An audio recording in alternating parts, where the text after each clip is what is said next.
Hi, I'm Dr. K.Nevelsteen, and I'm going to show you how to install the components required for the IPSME ecosystem through the Store of Stores.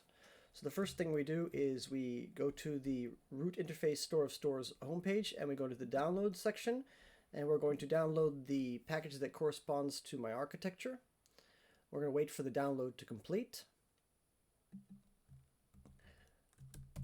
So the Store of Store runs entirely in user space. That means that we can actually put a local applications folder here in our home directory, and then we can place the Store of Stores in that directory. That way we can avoid using an administrator password. When we open up the Store of Stores, you'll get a warning from Apple that you downloaded it, and then hopefully the Store of Stores will boot for you. So now we can see that the default runtime manager has already been installed.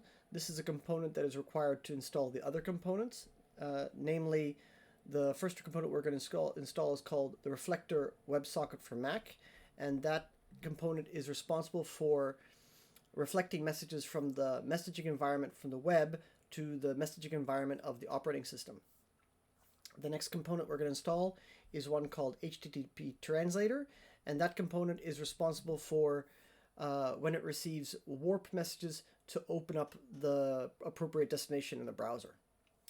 So with that done, then there's a small demo which is prepared, which is called JS Orange.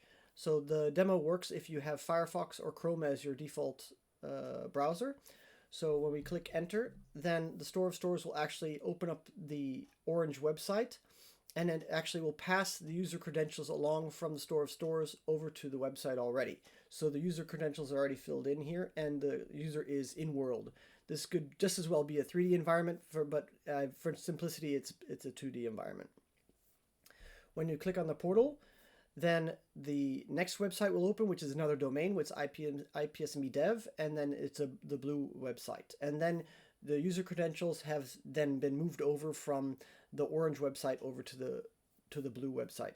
Now, this could just as well be assets as well as identity. And we can continue this process. We can click again, and then we teleport again back to the orange site. Now, one thing we notice is that our session is closed out and the user is logged out from each time that the user is teleported from a location. So now that everything is installed and running, then we can also show you how to uninstall everything. So we stop the Store of Stores. We can simply delete the Store of Stores application, and then we go to the terminal to delete the rest of the components. So if you go to the .ioi directory, then we can see that here all the components have been installed. In the bin directory, there is an installer script which helps with the installation. So we can run that installer script and then say uninstall and then everything,